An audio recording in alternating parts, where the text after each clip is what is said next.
tak kenal maka tak sayang ya. Jadi kita emang harus kenalan dulu gitu ya. Jadi dosen yang akan mendampingi saudara di perkuliahan public speaking untuk 16 kali pertemuan 15 kali pertemuan ke depan adalah saya Bu Eka Titi Andaryani dari PGSD Tegal ya.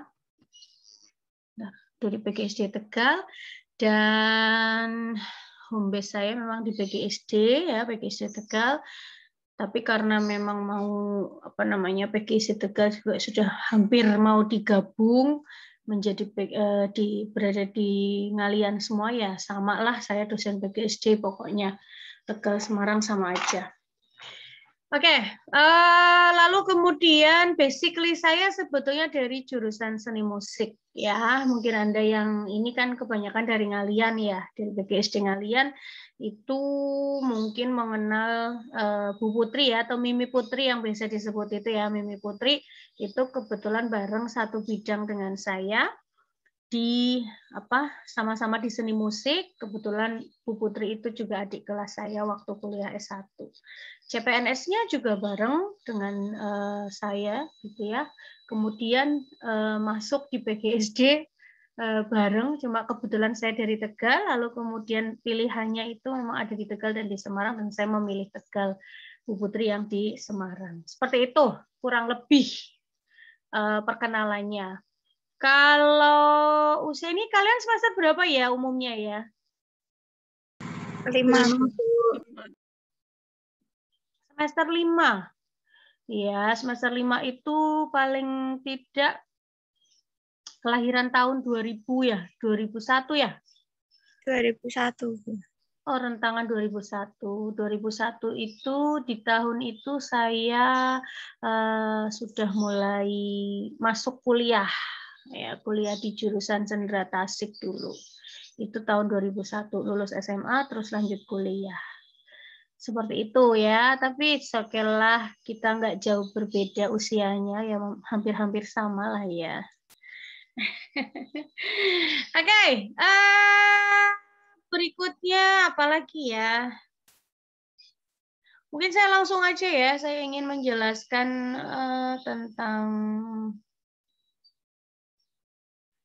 public speaking.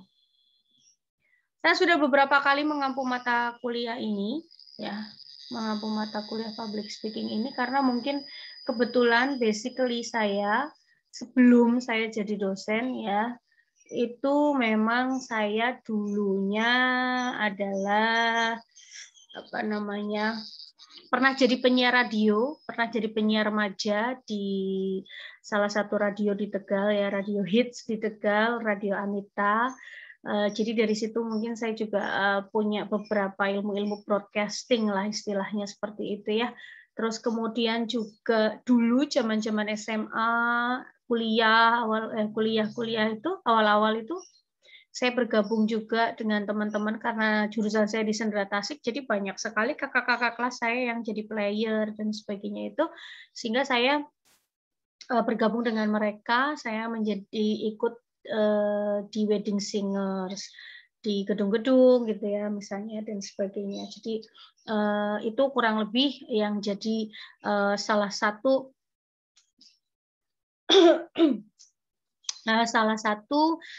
kenapa saya dipilih menjadi dosen untuk mengampu mata kuliah public speaking. Jadi itu sehingga ya mudah-mudahan dari apa yang saya pernah dapatkan ya, dari apa yang pernah saya dapatkan bisa memberikan pengalaman kepada saudara untuk bisa diaplikasikan nantinya menjadi apapun Anda gitu ya, tapi paling tidak yang namanya basic, yang namanya kegiatan publik, kegiatan berbicara di depan umum itu menjadi siapapun profesi Anda nantinya itu sangat sangat penting ya, sangat dibutuhkan gitu.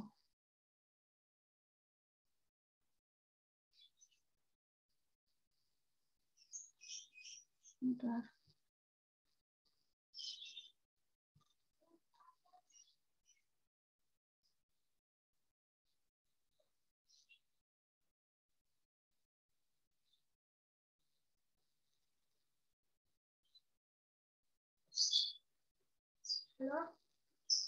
Apa Kak?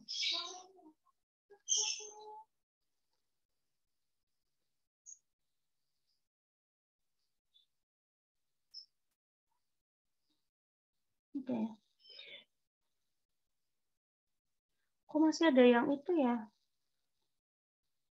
Belum masuk. Vela malah baru masuk, baru join. Ya. Oke, saya lanjutkan. Saya lanjutkan ya. Berikutnya perlu memahami bicara public speaking itu bicara ilmu komunikasi. Sekarang. Iya, orang lagi ngajar.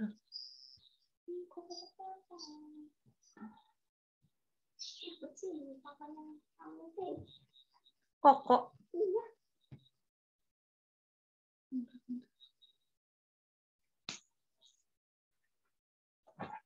Coba lihat gambar ini.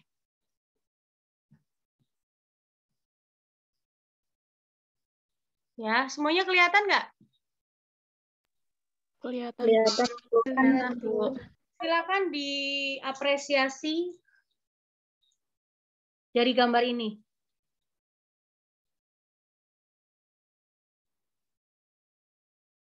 Kira-kira kalau Anda ada di dalam satu ruang itu bersama dengan orang-orang yang Anda lihat di gambar, itu mereka kenapa seperti itu? Ya, Tutur, silakan. Izin masuk, Bu. Mungkin merasa bosan dengan materi yang disampaikan. Oke. Kalau Anda menjadi pembicaranya, apa yang Anda lakukan? Mengingatkan, Bu. Oh ya?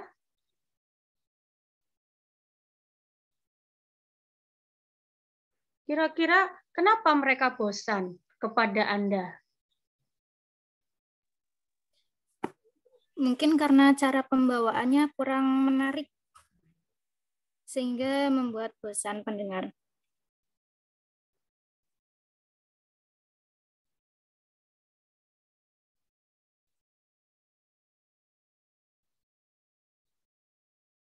Kurang menarik sehingga membuat bosan pendengar. Nah, oke. Selain mengingatkan, "Hai Bapak, kenapa tidur?" gitu ya.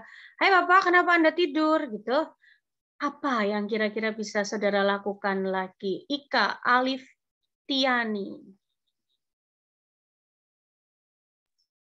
Izin masuk, Ibu. Ya. Mungkin yang sebaiknya dilakukan itu pertama kita menarik perhatian audiens terlebih dahulu. Nah, menarik perhatian audiens dengan apa? Kamu bisa dengan cara misalnya menyapa audiens, kemudian memperhatikan suara yang kita gunakan ketika kita menyapa audiens.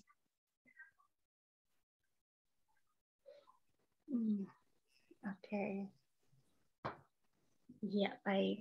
Jadi Anda sudah bisa melihat gambar ini saja, Anda sudah bisa berandai-andai ketika Anda menjadi pembicara, lalu kemudian ada apa namanya peserta yang apa namanya dengan reaksi yang seperti itu, paling tidak Anda sudah punya kiat ya. Oh, kalau begini berarti saya harus begini. Nah, itu yang penting ya. Jadi seorang pembicara harus tanggap dengan situasi yang ada. Jangan sampai kita menjadi pembicara tetapi kita hanya berpikir pokoknya saya menyampaikan, saya nggak peduli apa yang ada di sekitar saya ini paham atau tidak, mencermati saya atau tidak, memperhatikan saya atau tidak, ya. Jadi itu yang kalau saya bilang adalah keterampilan atau kemampuan. Jadi pinter aja nggak cukup kalau kita tidak punya keterampilan. Nah, di public speaking ini juga diperlukan beberapa keterampilan-keterampilan di dalam menyampaikan sesuatu di depan publik. Kemudian ada lagi. Kira-kira Nur Fariha. Nah, coba saya ingin mendengar. Kaget ya. Saya ingin mendengar respon Anda. Kalau ada gambar seperti ini. Ya, ini kira-kira mereka lagi ngapain ini? Sedang terlalu memperhatikan pembicara, Bu. Iya. Nah, seandainya Anda menjadi pembicara, kemudian dengan audiens yang seperti ini, apa yang akan Anda lakukan?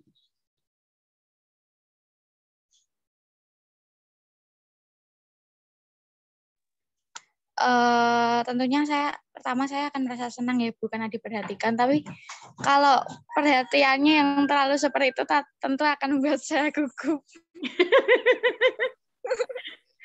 Lalu kalau Anda diperhatikan dengan sangat begitu, kemudian rasanya Anda gugup, berarti gimana dong? Yang harus Anda lakukan gimana? Mungkin suasananya akan saya buat lebih santai lagi, Bu, agar audiennya itu tidak terlalu tegang dan tidak terlalu terfokus gitu, Bu. Fokus pada inti materi tapi tidak yang terlalu tegang gitu, Bu. Jadi pembawaannya masih santai. Artinya Anda kemudian tanggap, ya. Ada proses tanggap di sana bahwa mungkin saya terlalu serius nih, sehingga audiens saya jadinya over juga gitu ya, overthinking juga nih sama saya nih, gitu kan, ya kan.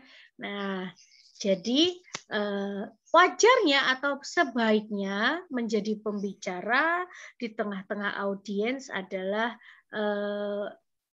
berusaha menciptakan sesuatu yang menyenangkan sehingga audiens bisa menikmati, ya, menikmati tampilan saudara perform gitu ya, perform saudara dengan sebaik-baiknya. Nah, baik itu kurang lebih ini baik ya. Gambar ini menunjukkan hal yang baik sebetulnya. Karena mereka memperhatikan betul apa yang sedang dia perhatikan gitu. Tetapi ketika ini menjadi berlebihan, tentu akan malah aneh, ya nggak sih? Vela kalau misalnya Vela yang jadi pembicara di sana pasti benar yang dikatakan Nur Fariha. Keki sendiri gitu kan. Wah, aku kok jadi pusat perhatian yang begitu-begitu banget ya gitu. Nah, maka audiens harus jeli betul. Kira-kira kita akan ngeset body language kita, ya, eye contact kita, gestur kita seperti apa supaya audiens itu berada di kondisi yang normal. Jadi yang terlalu di slide pertama itu juga tidak baik, di slide kedua juga tidak baik, gitu ya. Oke, baik. Kemudian saya kembalikan kepada definisi komunikasi, ya, berasal dari Inggris itu communication, ya. Kalau dari bahasa Latinnya ada communication, kemudian communicare, ini dari bahasa Latin juga berbagi atau menjadi milik bersama, ya. Pengertiannya komunikasi itu berbagi menjadi milik bersama, bukan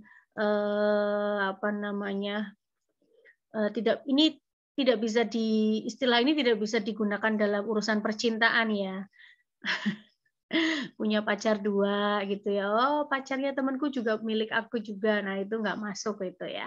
Jadi berbagi dalam artian ini adalah berbagi berita atau informasi, ya, di dalam komunikasi.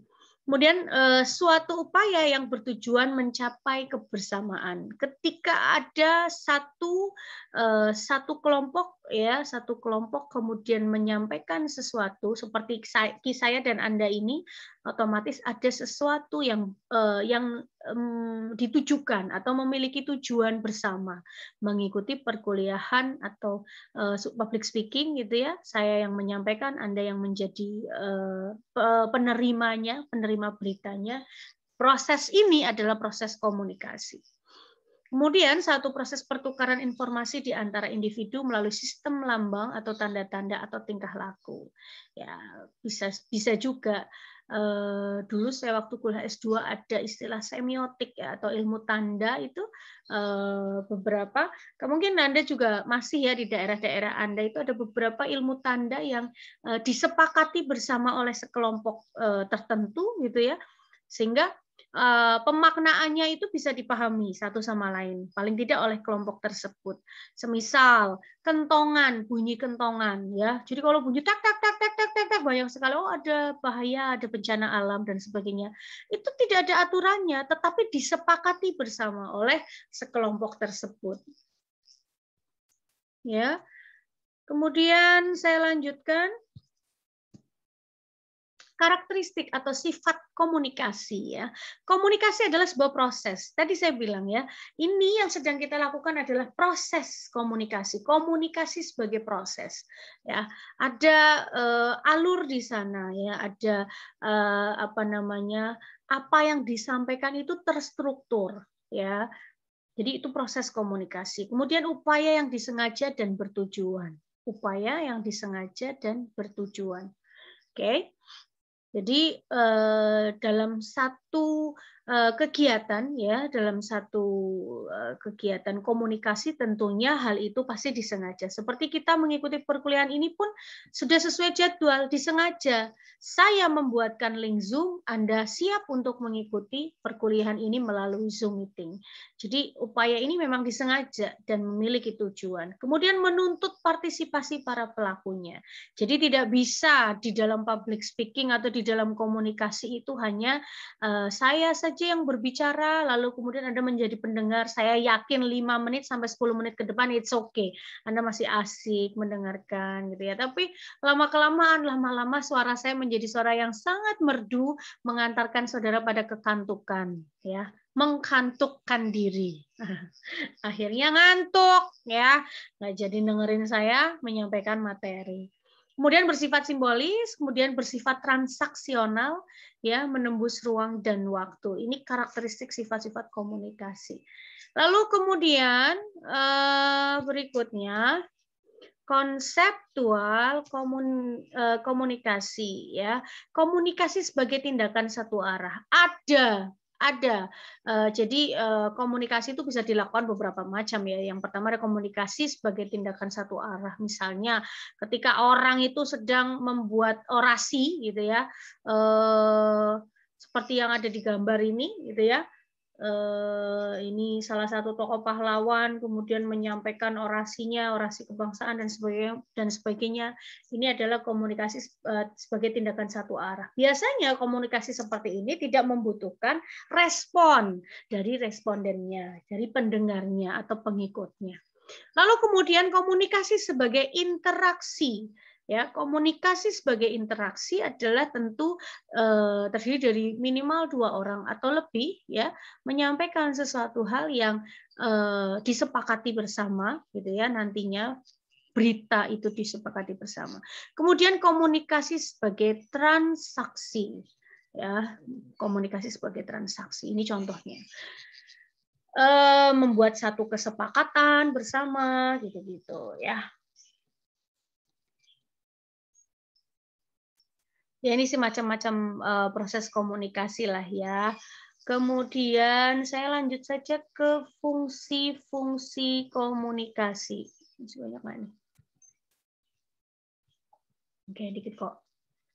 Saya tuh kalau ngajar teori biasanya nggak suka lama karena saya orang seni ya. Jadi saya yakini kalau misalnya konsentrasi seseorang ketika duduk tenang itu ya paling maksimal 15 menit lah. Setelahnya tuh udah pasti udah kemana-mana, traveloka pikirannya ya. Udah traveloka kemana-mana. Maka memang saya seefektif mungkin saya ingin menyampaikan sesuatu itu ya pokoknya di bagian awal-awal. Setelahnya itu saya betul eksplorasi terhadap saudara gitu ya. Dan juga mungkin langsung pada aplikasi-aplikasi contoh-contoh konkret dari proses komunikasi. Fungsi komunikasi menginformasikan, mengajar, mendorong, mengubah sikap, atau keyakinan perilaku, menggerakkan tindakan, dan juga menghibur. Ini banyak sekali contoh-contohnya ya. Ini secara umum. Jadi ketika seseorang melakukan proses komunikasi tentu memiliki fungsi. Nah, fungsi-fungsinya antara lain ya ini tadi, memberikan informasi, mengajar, menyampaikan materi, kemudian mendorong, ya memberikan support kepada audiens untuk melakukan sesuatu hal yang sesuai dengan temanya, tema komunikasi pada saat itu. Kemudian mengubah sikap dan keyakinan perilaku, kemudian menggerakkan tindakan ya melalui komunikasi biasanya dari situ ada proses mengarahkan ya melakukan sesuatu. Kemudian juga menghibur ya, joke yang memberikan joke-joke tertentu kepada audiens. Kemudian ini kalau fungsi komunikasi secara umum. Kalau fungsi komunikasi secara verbal, ini fungsi bahasa bagi kehidupan manusia sebagai penamaan, kemudian interaksi, kemudian transmisi informasi, kemudian keterbatasan bahasa. Ya ini sih ya ketika kita menyampaikan proses komunikasi itu kan memang kita lebih banyak menggunakan bahasa ya, bahasa lisan ya. Tapi meskipun itu ada beberapa keterbatasan bahasa gitu ya, keterbatasan jumlah bahasa, bersifat ambigu, kata-kata mengandung bias budaya, pencampur adukan fakta, penafsiran dan penilaian. Ini yang diperlukan, analisa seperti ini yang diperlukan oleh seorang narasumber ketika mau menyampaikan sesuatu itu harus difikirkan betul siapa audiensnya. Ya. Siapa audiensnya? Kira-kira audiens tersebut bisa tidak menerima bahasa kita, dan seterusnya, dan seterusnya. Kemudian, komunikasi nonverbal. Fungsinya adalah repetisi perilaku verbal, menekankan perilaku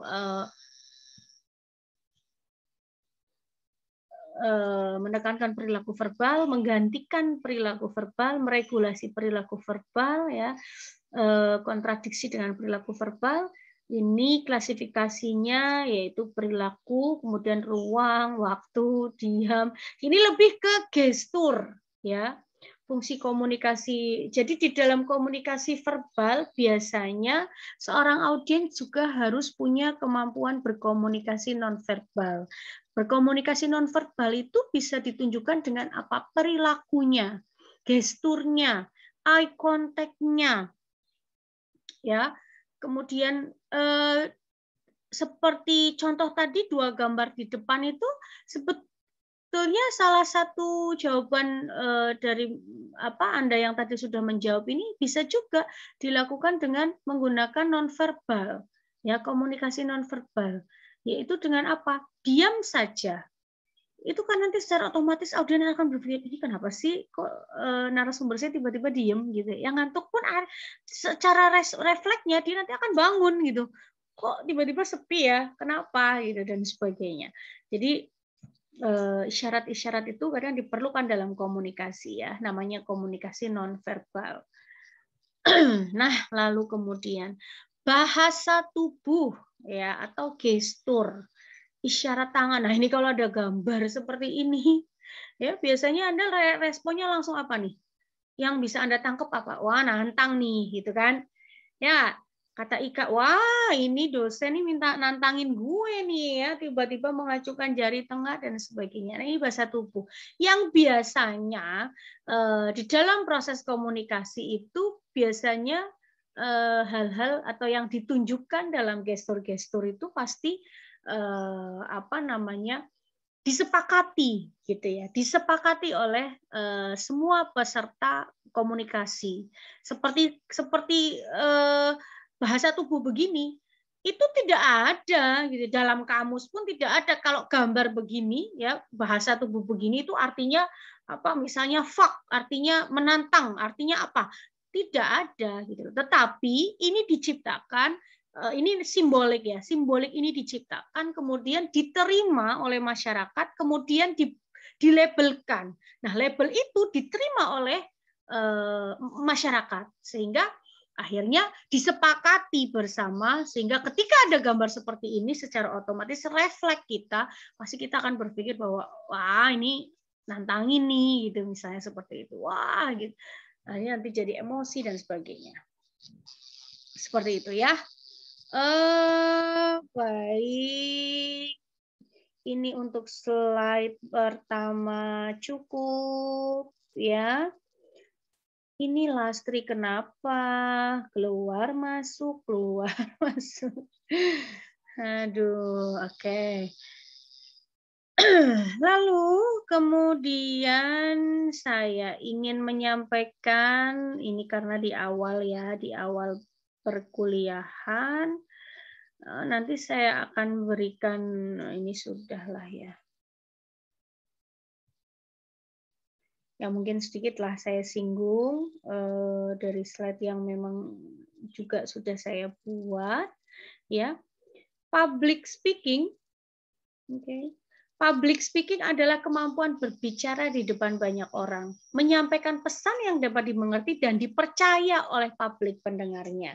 Ya, banyak orang punya intelektual tinggi, bagus gitu ya, tetapi banyak juga orang yang punya intelektual tinggi, punya pengetahuan bagus, tetapi tidak punya kemampuan berbicara di depan banyak orang, berbicara di depan umum.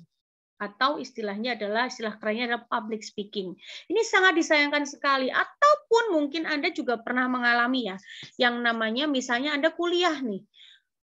Anda tahu, paham, oh yang ngajar dokter kok. Misalnya sudah dokter ya, sudah dokter. Anda diajar dokter, mosok ya masih diuji masih diragukan kemampuan atau intelektualnya, kan tidak, gitu ya. Artinya secara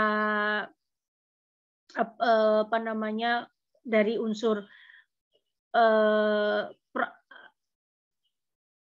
sertifikasi ya atau klasifikasi kemampuan otomatis dia sudah jago lah ya. Tapi kok kemudian pada saat Anda mengikuti perkuliahan beliau, Anda nggak merasa dong, ih dosenku ngomong apa tuh ya Allah, aku bisa nggak nyambung banget ya, susah banget menerima ya gitu ya. Karena saya sendiri ngalami ya. Dulu waktu saya kuliah S1, ada dosen saya, dosen filsafat gitu ya, dosen filsafat seni. Orangnya jangan ditanya deh gitu ya, karya-karya jurnalnya itu banyak sekali, artikel-artikel jurnalnya itu banyak, Scopus itu udah jadi makanan sehari-hari. Pinter banget gitu ya, lulusan UGM, S3-nya UGM. Ada nggak kurang deh pokoknya. Tapi entah saya ya atau yang lain juga saya nggak tahu. Tapi dari saya secara pribadi, setiap kali mengikuti perkuliahan beliau itu nggak pernah mudeng. Ini ngomong apa sih kayak gitu, maksudnya ini dosenku tuh gimana sih, pinter banget, tapi menurut saya tidak punya kemampuan menyampaikan kembali gitu loh ilmu yang dia punya. Nah, besar harapan saya melalui mata kuliah public speaking ini, Anda paling tidak punya pengalaman berbicara di depan banyak orang. Ini jane kalau mata kuliah ini tuh jane enaknya tuh live ya, enaknya tuh live. Jadi kita ada di satu ruangan seperti aula begitu, lalu kemudian satu-satu saya kasih kesempatan untuk ngomong di depan umum. Nah itu lebih seru gitu ya. Seperti mata kuliah seni musik saya itu, kalau seni musik itu saya nggak berpikir Anda itu harus jadi penyanyi profesional sekelas Novia Bahdim misalnya, Novia siapa itu ya, Novia Idol misalnya ya, harus kayak Giselle. Enggak gitu loh. Saya tidak akan menelorkan Anda menjadi itu, tapi paling tidak Anda punya pengalaman bernyanyi di depan umum. Paling tidak Anda pernah mempraktekkan cara nyanyi dengan teknik yang baik dan benar. Di luar perkuliahan saya, Anda punya suara emas, is okay. Silahkan. Gitu ya. Anda, Bu Eka ini cuma ngajarin gitu doang misalnya. Cuma disuruh nyanyi misalnya lagu anak ya, saya kan itu biasa kalau tesnya itu saya kasih lagu anak, ayo nyanyi lagu anak, salah satu lagu anak. Kenapa lagu anak?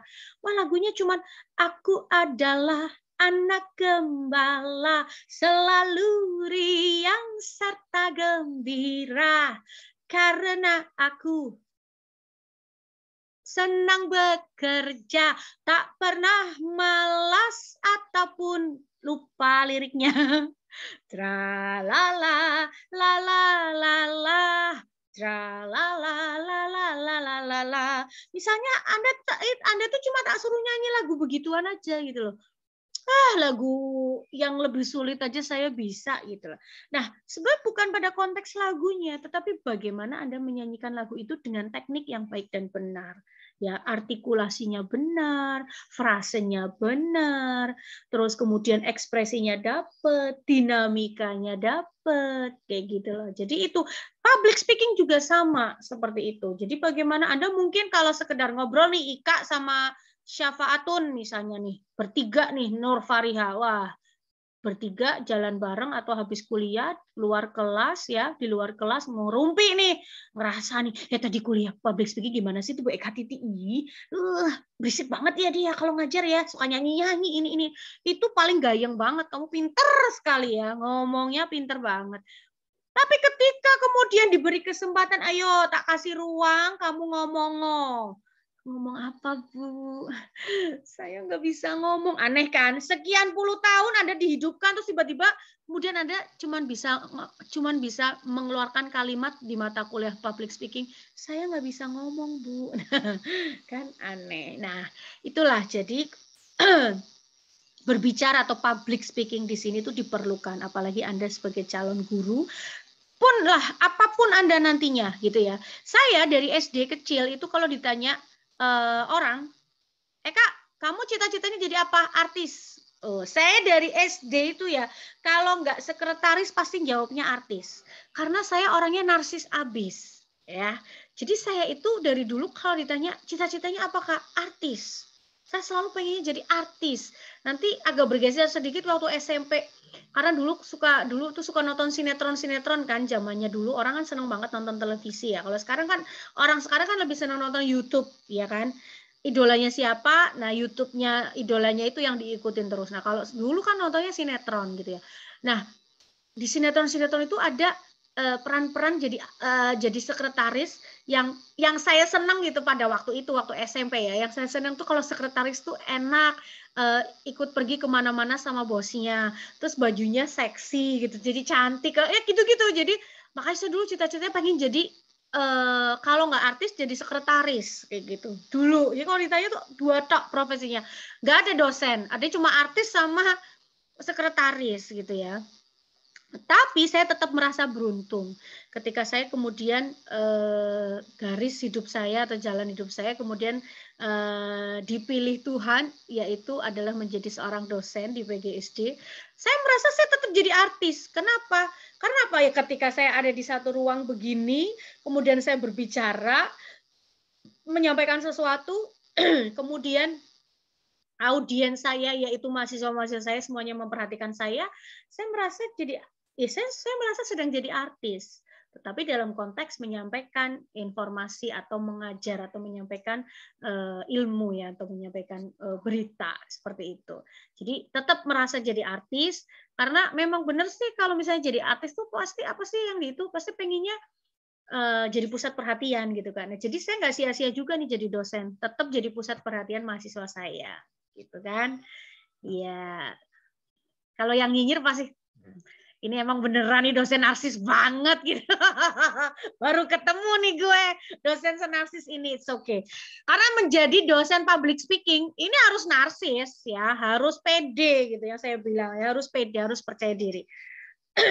Berangkatnya dari situ. Dari percaya diri.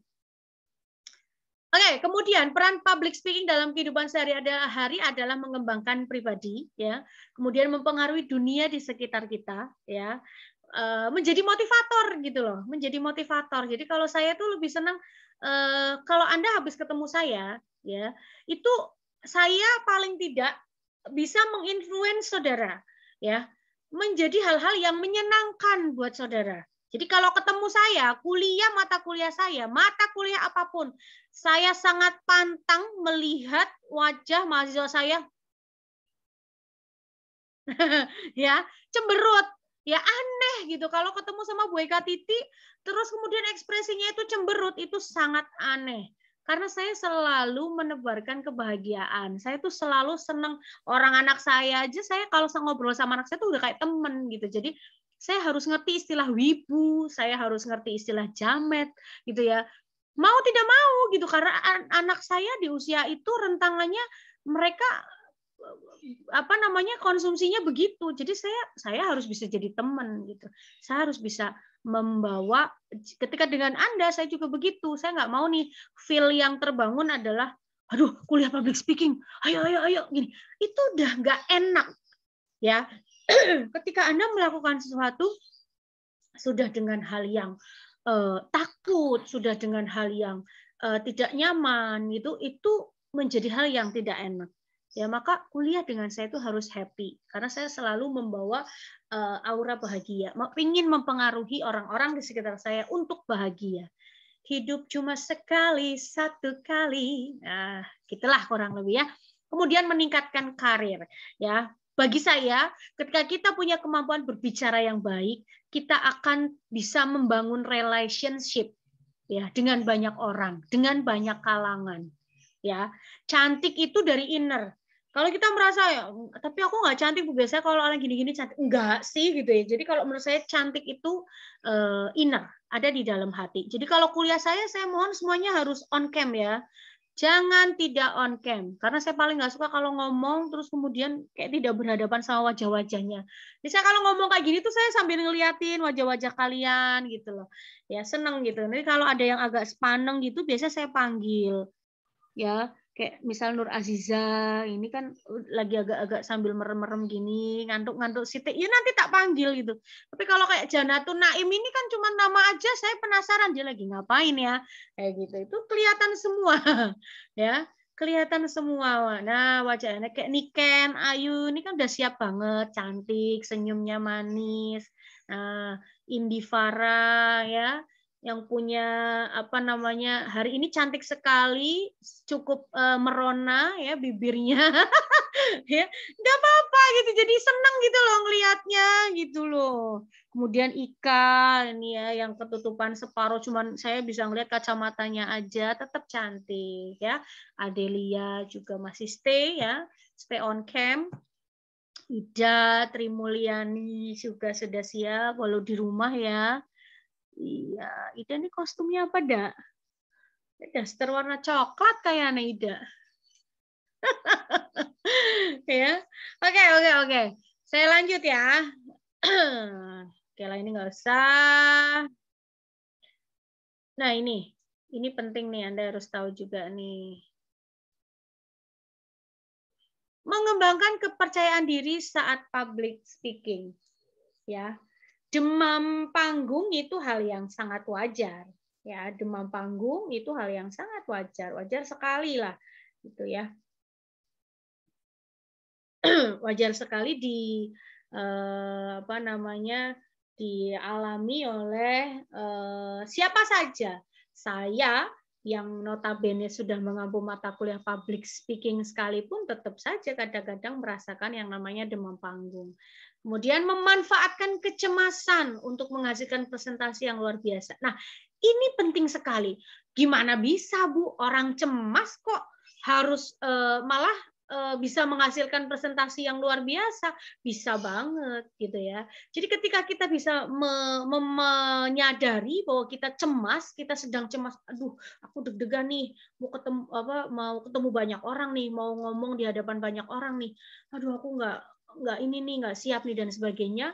Kalau Anda segera menyadari itu, tentu hal yang menjadi kecemasan bisa dijadikan sebagai hal yang menjadi kelebihan Anda di dalam presentasi nantinya.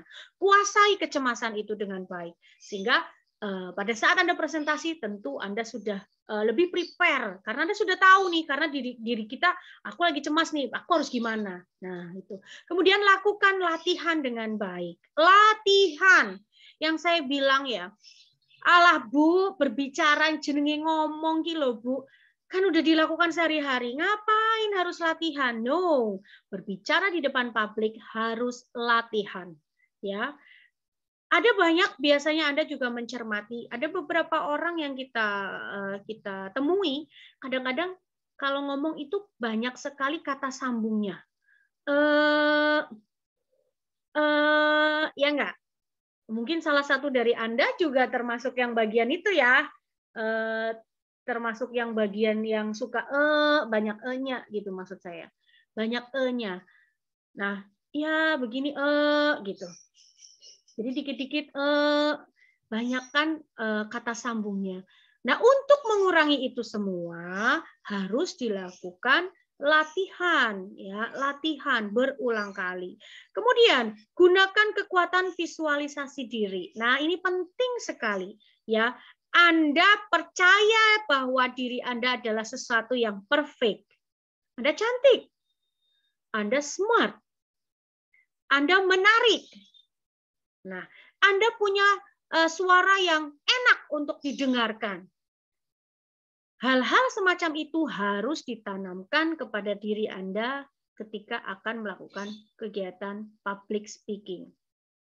Ya, pakai kekuatan visualisasi diri. Ketahuilah bahwa grogi itu tidak terlihat. Yang namanya grogi itu kan nggak dilihat. Ya, gimana Nur Fasya bisa tahu grogi? Nggak bisa. Ya, bisa melihat kalau Adisti itu grogi, lagi grogi. Mungkin bisa. Tapi kalau melihat groginya diri sendiri tentu tidak bisa, karena hanya bisa dirasakan, ya kan? Grogi itu hanya bisa dirasakan, tapi nggak bisa dilihat sebetulnya. Karena groginya orang juga macam-macam nih masing-masing. Ada orang grogi itu kemudian dia 5 menit sekali harus ke belakang karena kebelet pipis terus. Ada orang yang grogi kemudian reaksi yang muncul adalah pengen minum terus. Ada orang yang grogi, kemudian reaksi yang ditimbulkan dari rasa grogi itu adalah ngomongnya terbata-bata. Misalnya seperti itu. Ini macam-macam sekali ya. Kemudian jangan bandingkan diri dengan orang lain. No, ini penting sekali. Kalau ini tidak hanya di public speaking sih sebetulnya. Menjalani apapun itu, at least apapun yang saudara jalani, jangan pernah membandingkan diri Anda dengan orang lain. Jangan pernah, ya. Jadilah diri Anda sendiri. Boleh jadi Anda menjadikan saya sebagai inspirator, ya, inspirasi dalam diri saudara ketika saudara akan melakukan public speaking misalnya. Tetapi jangan pernah membandingkan diri Anda dengan saya. Ya iyalah Bu Eka Titi sudah jadi dosen, sekarang lagi studi S3. Ya pastilah percaya dirinya ekstra, misalnya seperti itu. Enggak, no, jangan. Karena ketika saudara sudah membandingkan diri Anda dengan orang lain, disitulah keterpurukan terjadi. Anda tidak akan pernah tahu kelebihan yang Anda punyai. Itu. Ya. Jadi, dapat saya simpulkan public speaking adalah kemampuan berbicara di depan banyak orang, menyampaikan pesan yang dapat dimengerti dan dipercaya oleh publik pendengarnya. Kemudian persamaan public speaking dengan percakapan ini sama-sama disusun mengikuti logika, sistematis, dan sebagainya. Kemudian perbedaannya adalah yang saya bilang ya ngobrol tadi gibah dengan public speaking adalah pesan yang disampaikan melalui public speaking lebih terstruktur. Public speaking menggunakan tata bahasa yang lebih formal dibandingkan dengan percakapan dan percakapan. Kemudian dalam public speaking juga memerlukan metode yang berbeda dalam penyampaian dengan sikap tubuh yang lebih sopan dan enak dilihat oleh publik. Oke. Semakin sering kita berlatih public speaking dengan menggunakan setiap kesempatan yang ada, maka semakin percaya diri kita saat berbicara di muka umum. Sampai di sini. Any question, please? Silakan. Silakan, ada yang ingin bertanya? Bu, izin bertanya. Ya. Perkenalkan, nama saya Nika Ayuning Tias Asdari. Bu, untuk public speaking di depan anak-anak itu bagaimana ya cara mengkondisikannya? Yang pertama, menjadi diri sendiri. Ya, karena gaya Nur Azizah mengajar dengan Adisti, dengan Adelia, dengan Ida Trimulyani tentu berbeda. Ya, jadi yang pertama adalah menjadi diri sendiri dulu, menyenangi dirinya sendiri dulu. Nanti kalau sudah seperti itu, sudah menjadi diri sendiri, kenali siswa Anda. Karakteristiknya seperti apa? Karena tiap-tiap siswa itu berbeda-beda. Nah, kalau sudah bisa mengenali karakteristiknya siswa, kemudian kembalikan ke kita. Apa yang bisa kita berikan ke mereka supaya kita bisa diterima oleh mereka? Kalau saya lebih sering ngomong begini, jadi guru SD jangan bangga deh kalau misalnya ditakuti oleh siswanya. Tapi kalau bisa menjadi friend, teman yang baik. Ya, jadi guru SD itu jadi teman yang baik buat mereka. Kenapa? Anda harus paham betul bahwa anak-anak SD karakteristiknya adalah senang bermain. Ya enggak? Maka hal yang menurut Anda ini hal yang biasa, tapi buat mereka tidak biasa. Bisa jadi seperti itu. Ini pengalaman saya mengamati anak-anak mahasiswa PPL ya, guru-guru PPL.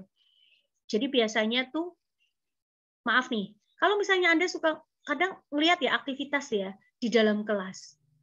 Ada siswa tarik-tarikan rambut aja. Ada cowok nih, duduk di depannya cewek kuncir 2. Temennya kuncir 2 nih yang cewek. Gemes nih, temennya cowok. Tariklah nanti. Tarik 1. Iya kamu. Nanti yang ceweknya merasa ditarik sakit. Bu, Soleh nakal. Habis narik rambut aku. Misalnya seperti itu. Anda jangan, lah kayak kue be ya. Rambut be ditarik-tarik, pengangguran nemen sih. Nah, itu kalau bahasanya orang Tegal kan kayak gitu ya. Kalau mulai ngomel-ngomel kan gitu. Lah kurang gawean nemen sih. Misalnya seperti itu. Mungkin buat Anda sesuatu hal itu jadi satu hal yang apaan sih, kurang kerjaan banget gini. Karena di usia Anda itu udah nggak penting banget tuh ngelakuin hal semacam itu, ya enggak? Tapi di usia mereka itu jadi hal yang menyenangkan. Maka masuklah ke dunia mereka, yaitu dunia bermain. Ketika kamu ingin diterima oleh siswa-siswi Anda harus masuk ke dunia murid Anda. Gitu. Kayak saya nih, saya seringkali ketika masuk di dalam satu kelas gitu ya, saya tuh selalu ngerasanya kita seumuran gitu. Ya kan? Narsis lagi kan emang. Tapi emang itu penting. Karena apa? Ketika saya merasa seumuran sama kalian, paling tidak alur pikir yang ada di pikiran Anda itu connected ke saya. Connect ke saya. Gitu loh. Jadi gaya-gayanya Anda ya di usia Anda, terus kemudian gestur-gesturnya Anda gitu ya di usia Anda gitu kan, itu kan sebetulnya di masa saya sudah lewat gitu kan, di masa saya kan sudah lewat gitu ya, sudah masanya emak-emak usia jalan 3 jangan nyebutin umur nggak mau pokoknya usia mendekati kepala 4 gitu kan, itu kan jadinya udah lewat, tapi saya nggak mau karena saya ingin dekat dengan Anda, karena saya ingin diterima oleh Anda, maka saya harus berjuang untuk bisa paling tidak saya masuk ke dunianya Anda. Itu dengan itu tadi, kayak semisal di opening saya udah ngomong duluan, ya nggak jauh beda lah Anda kelahiran tahun 2001-an, usia nggak jauh beda deh sama saya gitu, kita kayak seumuran aja gitu dan sebagainya. Walaupun dalam hati Anda nih yang nyinyir banget tuh, dalam hati, pede banget sih ini dosen gitu ya, sok-sok kecakapan gitu ya, sok-sok mudaan gitu dan sebagainya, sok-sok mengmuda gitu kata anak saya tuh sekarang tuh kan istilahnya anak-anak zaman now itu kalau ngomong itu kan suka ditambahin meng gitu ya, sok-sok mengmuda gitu. It's okay gitu, nggak apa-apa. Tapi paling tidak apa yang menjadi reaksi-reaksi saudara itu menunjukkan bahwa mau tidak mau menunjukkan bahwa akhirnya saya tahu bahwa saya diterima oleh saudara karena respon Anda itu tadi. Jadi respon itu tidak harus selalu baik. Ya, tadi yang bertanya siapa tadi? Yang saya, tanya Bu. Lastri. Siapa? Niken. Iya. Ya, yang bertanya Niken. Ya, jadi respon itu jangan berpikir bahwa tapi saya tuh sudah begini Bu, tapi siswanya tuh tetap nggak ngerti nih. Nah itu berarti Anda belum tulus melakukan sesuatu. Jadi respon itu tidak selalu positif. Ya, seperti yang tadi saya bilang, saya berusaha masuk ke dunia saudara, saya nyatakan diri bahwa kita seumuran nih gitu ya. Terus kemudian saya ada ganjen-ganjennya dikit gitu ya. Terus saya ada bahasa-bahasa yang ala-ala kalian gitu, usia kalian dan sebagainya. Tidak semuanya saya bisa mengontrol semua pikiran saudara. Bisa semuanya responnya baik semua? Enggak gitu loh. Mungkin bisa jadi ada yang responnya apaan sih ini lebay banget ini. It's okay. Ya. It's okay. Tapi paling tidak apapun responnya, kita sudah bisa dari respon itu paling tidak kita sudah bisa menilai bahwa kita diterima sebetulnya. Karena apa? Mereka sudah memperhatikan kita. Gitu loh. Paham ya sampai di sini ya? Komunikasi yang dibangun itu tadi sudah paham ya? Jadi begitu ya Niken. Jadi mulailah dengan siapa kita berhadapan, mulailah masuk ke dunia itu. Kalau yang dihadapi anak-anak SD, anak-anak yang senang bermain, masuklah ke dunia itu. Ke dunia senang bermain anak-anak. Sehingga pada akhirnya mereka nanti mau tidak mau, mereka akan merespon. Jadi ketika guru ini sudah mulai masuk ke dunia mereka, secara otomatis mereka menganggap kita itu teman. Kita itu temannya dia. Jadi di akhirnya enjoy. Makanya saya selalu ngomong nih, kalau kuliah dengan saya, tolong ya, Anda lagi semalam misalnya nih, tadi malam Anda lagi bertengkar hebat sama pacar ya, dan sebagainya, ngonangi pacarnya, boncengin cewek misalnya gitu. Itu kalau ketemu saya buang dulu, pinggirin dulu, happy pokoknya. Ya, pokoknya harus happy. Begitupun saya. Ya, begitupun saya. Saya tuh jarang banget ketemu orang, makanya silakan Anda bisa follow ya akun Instagram saya eka.83, Facebook saya eka.andariani, YouTube juga eka.andariani. Jarang sekali saya itu menunjukkan atau memberikan influence hal-hal yang sedih. Jadi saya itu terkenalnya nggak di status, nggak di sosial media, nggak di apa itu, terkenalnya orang yang pegawaiannya mau nyanyi. Bahkan saya jarang posting-posting tentang ngajar ya. Jadi saya lebih senang posting hobi-hobi saya, karena hobi saya nyanyi. Jadi saya posting yang nyanyi-nyanyi gitu. Makanya orang itu hampir, saya tuh kadang terinspirasi ya sama Mbak Eka ya. Kenapa? Karena apa? Orangnya itu nggak pernah sedih, seneng terus. Si bisa nih, iya sih nyanyi bae sih. Ya, lagi sedih ya nyanyi. Gitu ya. Nyanyi milih yang lagu-lagu sedih misalnya begitu. Ya. Ini lagi sedih nih. Sebagai kekasih yang tak dianggap aku hanya bisa mencoba mengalah. Sedih, tapi tetap guyu. Wong nyanyi, ya kan? Suka-suka gue dong, ya gitu loh. Ya itu jadi saya sering kali di sosial media pun saya hampir tidak pernah menunjukkan sedih-sedihnya saya. Jadi happy terus itu. Jadi begitu. Kurang lebih yang bisa saya jawab dari pertanyaan Niken. Oke, any question? Ada lagi yang mau bertanya? Ada tidak? Kalau tidak ada, saya akan share screen berikutnya. Mana ya?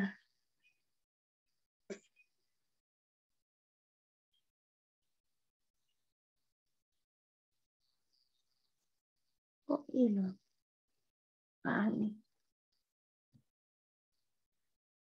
Oke, masuk ke tugas ya, format rancangan tugas untuk saudara semuanya. Silakan bisa dicermati. Silakan membuat tugas pertama. Membuat naskah pidato singkat dalam acara formal. Acara apapun, pokoknya judulnya formal. Berarti acara apa aja, yang penting skemanya formal. Pidato singkat, misalnya Anda lagi jadi wakil bupati ke, Anda lagi jadi bupati ke, Anda lagi jadi apa, yang penting acaranya formal. Ya, mahasiswa bikin praktek. Mahasiswa membuat naskah sederhana yang bersifat formal. Kemudian tujuannya Anda juga sebelum itu juga harus mengenali, membuat angan-angan gambaran audiensnya seperti apa. Kemudian naskahnya itu isinya ada pembukaan, ada isi, ada ending acara. Ya, jadi naskahnya itu Assalamualaikum warahmatullahi wabarakatuh. Om Swastiastu, Namo Buddhaya, bla bla bla bla bla dan seterusnya. Terus baru kemudian itu pembukaan, kemudian isinya apa, kemudian closingnya apa. Itu harus terdiri dari itu. Kemudian kriteria penilaiannya, daya tarik suara, cara menyampaikan. Assalamualaikum warahmatullahi wabarakatuh. Kalimatnya sama-sama Assalamualaikum, tapi nggak punya daya tarik suara, ya, nggak punya suara yang menarik gitu. Karena apa? Kurang keras powernya dan seterusnya. Kemudian yang kedua adalah daya tarik penyajian materi. Nah, kalau daya tarik penyajian materi ini secara global, keseluruhan, dari gesturnya, ya. Ini Anda sering lihat ini dari tadi Bu Eka Titing kalau ngomong itu kadang-kadang ketika sangat ekspresif itu ada tangannya bergerak, gitu ya, dan sebagainya dan sebagainya. Karena nggak di ruang kelas ya, sehingga Anda paling yang bisa dilihat di Zoom ini ya paling ya cuma ekspresi gestur muka saya aja, ya ekspresi wajah saya aja, mimik wajah saya aja. Tapi sebetulnya kalau di ruang kelas, wah saya bisa gerak-gerak macam-macam gitu ya. Itu jadi daya tarik penyajian materi. Itu yang pertama, membuat naskah pidato singkat dalam acara formal. Kemudian yang kedua, membuat naskah pidato singkat dalam acara non formal. Ya, prakteknya mahasiswa membuat naskah sederhana yang bersifat non formal, mendalami, mengenali audiensnya, kemudian naskahnya masih sama, ya. Pembukaan, isi, ending, kemudian yang dinilai ini daya tarik suaranya, daya tarik penyajian materi, daya tarik terhadap audiens agar bersifat aktif. Kemudian yang ketiga, menjadi seorang pemandu acara MC di alam bebas. Ya, konsepnya natural.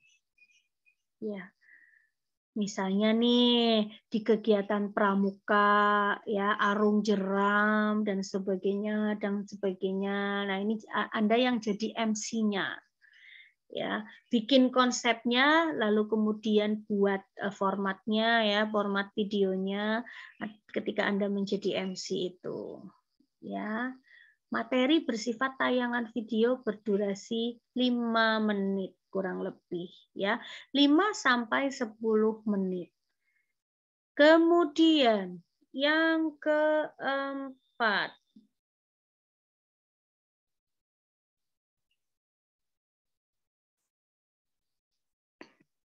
oke.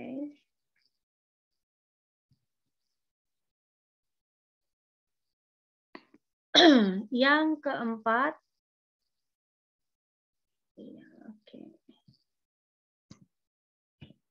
menjadi reporter. Ya, reporter. Anda menjadi reporter, mewawancarai tokoh siapa gitu. Ya.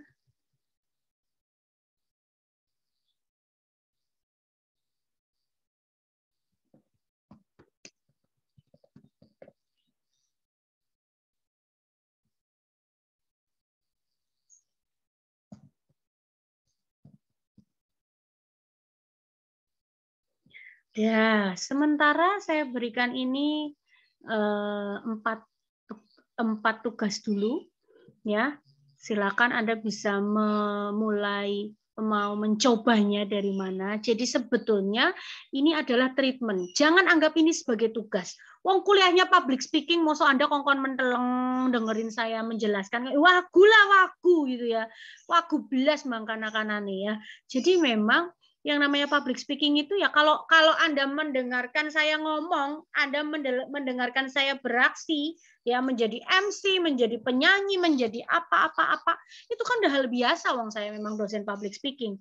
Tapi ini adalah Anda yang saya eksplor. Jadi Anda yang harus mengeksplor diri Anda, mencoba 4 kriteria yang saya berikan ini. Oke? Oke. Mungkin nanti akan ada lagi format-format rancangan tugas-tugas berikutnya. Karena ya saya sampaikan bahwa untuk public speaking ini sifatnya nanti setiap minggunya, ini sebetulnya saya berikan tuh tiap minggu, tapi nggak apa-apa saya kasih 4 gitu. Pokoknya setiap minggu itu Anda harus praktek. Anda bisa berbeda-beda ya. Aziza boleh saja. Minggu ini Aziza memilih saya mau yang reporter aja dulu deh bikin videonya, boleh. Nanti minggu depannya saya mau yang menjadi pemandu acara deh, boleh. Ya, ini kan saya mau yang pidato formal dulu deh, boleh. Jadi tiap minggu kalian bisa berbeda. Ini untuk 4 minggu. Ya, ini untuk treatment Anda 4 minggu. Nanti saya buatkan lagi. Jadi durasinya itu, nah makanya Anda memang harus follow entah YouTube saya, entah Instagram saya, entah Facebook saya. Karena nanti biasanya video itu nanti di-upload di sosial media dengan men-tag saya. Gitu, EKTT83. Oke, guys? Oke, any question, please? Silakan. Nurfasea ya sudah mulai liar-liar dikasih tugas 4 ya, langsung pegangan kepala. Aduh. Ya, oke, silakan. Barangkali ada yang ingin bertanya. Izin bertanya, Bu. Ya. Untuk terkait pengumpulannya bagaimana, Ibu? Ataukah dikumpulkan di link YouTube atau di-up di Elena atau setiap pertemuan kita presentasikan atau bagaimana, Ibu? Setiap minggunya Anda membuat itu dengan memilih masing-masing bisa beda-beda ya. Pokoknya 4 kriteria itu dibuat. Pokoknya setiap minggunya itu harus setor, kemudian diunggah di sosial media salah satunya. Terserah, boleh Facebook, boleh Instagram, boleh YouTube, yang penting saya di-tag. Seperti itu. Nah, terus kemudian nanti untuk administratifnya aja tetap boleh dikumpulkan di link Google Drive atau apa boleh. Kirim ke grup. Linknya aja, jangan videonya, tapi linknya aja. Makanya emang harus diunggah. Gitu loh, itu setiap minggunya. Nah, ketika saya meminta Anda kuliahnya Zoom ya, gitu, bisa jadi di dalam perkuliahan Zoom itu saya tiba-tiba langsung menunjuk. Ayo, Arif Bijaksono, tampilkan performansimu dalam rancangan yang pidato yang formal. Nah, kita semua nanti menyaksikan live. Tapi kan desainnya dia sudah punya. Ya kan, treatmentnya kan dia sudah punya. Maka Zoom itu memang tidak setiap minggu saya buka, saya berikan, tetapi kalau setiap yang pasti itu di Elena, yang pasti materi itu saya berikan ada di Elena. Beberapa tugas-tugasnya juga tertulisnya juga saya berikan di Elena. Yang memang itu harus dikerjakan oleh saudara karena ini terkait dengan pembelajaran daring. Jadi pembelajaran daring Anda harus mengikuti atau mengikuti di materi di dalam program Elena itu paling tidak 2 kegiatan, yaitu materi, membaca materi, kemudian menjawab pertanyaan atau penugasan. Gitu. Itu untuk penugasan tertulisnya, karena kita kuliah daring itu ada di Elena. Setiap minggunya Anda tetap harus membuka itu. Tetapi Zoom meeting beberapa waktu nanti akan saya berikan kepada saudara. Yuk kita Zoom meeting, nanti saya kabari. Kalau tidak Zoom meeting ya nanti juga saya kabari, tapi Anda tetap buka Elena. Tugas-tugasnya, rancangan tugasnya tetap Anda buat seperti itu. Nah, sewaktu-waktu nanti saya akan minta saudara Zoom meeting, sewaktu-waktu itu juga saya akan menunjuk beberapa mahasiswa untuk mempraktekkan public speaking yang sudah dibuat. Gitu. Ada lagi pertanyaan? Asik kan kuliah public speaking? Asik. Ya, asik. Nanti di closing kita bisa nyanyi bareng-bareng gitu. Oke, Alan mungkin ada yang mau ditanyakan, Lan?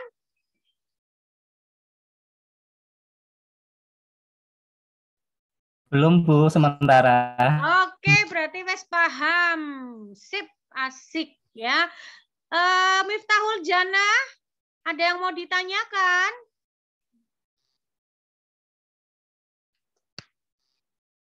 Silakan. Cukup, Bu, belum ada.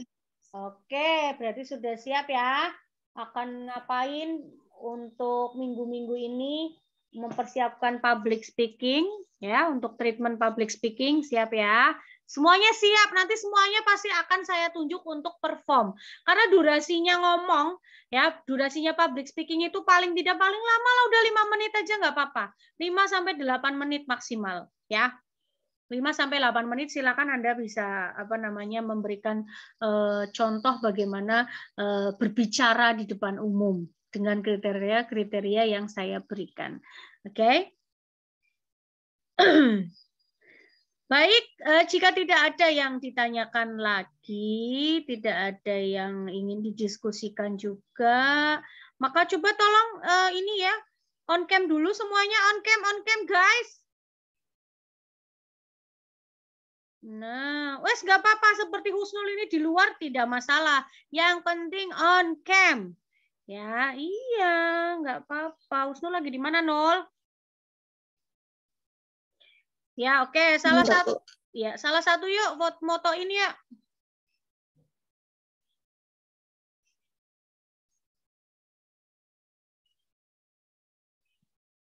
Salah satu yang pakai kamera, yang pakai pakai laptop. Cheers, foto dulu. Sudah saya angel soalnya. Bisa nggak ya? Coba wis bisa.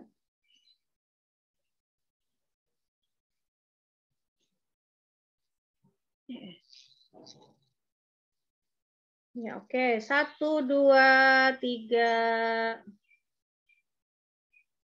Ini satu slide doang ya? Ada slide kedua. Slide kedua yuk. Slide kedua, guys. Slide kedua. Rohmat Budi nih. Slide-nya Rohmat Budi kalau di tempat saya. Ya, on cam dulu. Dewi Septianingsi, Putri Oktavia, Lastri, Husnul Hidayah. Ya, on cam dulu ya.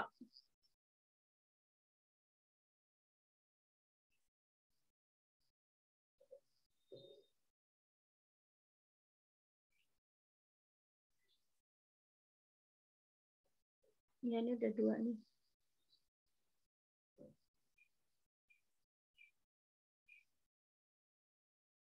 Ya, oke, baik. Jika tidak ada yang disampaikan lagi, maka saya akhiri saja perkuliahan hari ini. Selamat siang semuanya. Terima kasih sudah meluangkan waktu untuk berkuliah public speaking hari ini. Tetap jaga kesehatan, tetap bahagia, tetap menjadi orang yang bermanfaat untuk sekitar. Sekecil apapun kita, ketika kita berniat diri untuk menjadi orang yang bermanfaat untuk sekitar, insya Allah